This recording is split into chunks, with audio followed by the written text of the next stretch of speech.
গরম থেকে স্বস্তি পেতে কীর্তিনাশা নদীর পাড়ে হাঁটাহাঁটি করছিলেন এক যুবক। সেখানে হুট করেই উদয় হয় এক বিষধর রাসেলস ভাইপারের। জীবন বাঁচাতে সাপকে লাথি মারেন তিনি, কিন্তু পাল্টা হামলা চালায় রাসেলস ভাইপারও। ইব্রাহিম নামের ওই যুবক কাজের উদ্দেশ্যে এসেছিলেন শরীয়তপুরের নড়িয়া উপজেলায়। সেখানে রাসেলস ভাইপারের আক্রমণের শিকার হলে পাশে থাকা একটি ইট দিয়ে সাপটিকে মেরে ফেলেন তিনি।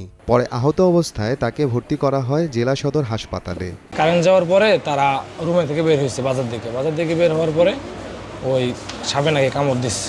তারপরে আমি আর দেখি নাই, আমার ফোন দিচ্ছে জানি এরকম কামড় দিচ্ছে সাপে, রাসেল ভাইপার নাকি সাপ দেয় ওই তো পা দিয়ে মারতে গেছে, উল্টা ওকে কামড় দিয়েছে।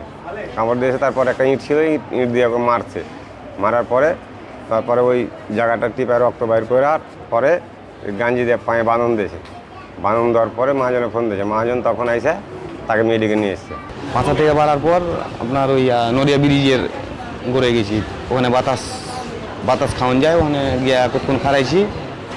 খারার পর আবার বাঁচার উদ্দেশ্যে ব্যাংক নিছি, সামনে সাপ দেখছি। সাপ দেখার পর আমি ঠিক করে দিয়েছি যে রাসেল ভাইপার সাপ। এরপর ওরে পাড়া দিয়ে মারতে গেছি, আমি নিজেই পাড়া দিয়ে মারতে গেছি, মরতে আমার কামড় দিছে। তবে রক্ত পরীক্ষা নিরীক্ষা করে চিকিৎসকরা জানিয়েছেন তার শরীরে বিষ প্রবেশ করেনি। আমাদের একটা ছবি দেখাইছেন যেটা আসলে রাসেলস ভাইপারই ছিল, এবং আমরা ছবি দেখে একটা কনফার্ম হয়েছি। তো রাসেলস ভাইপারের ক্ষেত্রে যেটা যে প্রবলেমগুলো হয় সাপের কামড়ে, অনেক ধরনের সমস্যা হতে পারে। এই বিষটা রক্তে কাজ করে, এই বিষটা মাংসে বা মাসেলে কাজ করে, মাসেল ভেঙে যায়। আরেকটা, এই বিষটা যে আমাদের যে কিডনি আছে সেই কিডনি নষ্ট করে ফেলে। এই তিনটা জিনিসই রাসেলস ভাইপারের রোগীর মৃত্যুর কারণ। আমরা যখন দেখলাম যে ওই অবস্থাতে রোগীর রক্তটা 4 মিনিটের মাথায় জমাট বেঁধে গেছে, দ্যাট মিন্স আপাতত আমরা মনে করলাম যে ওই বিষটা রক্তে ঢোকে নেই। এই জন্য আমরা এই পেশেন্টকে অবজারভেশনে রাখি।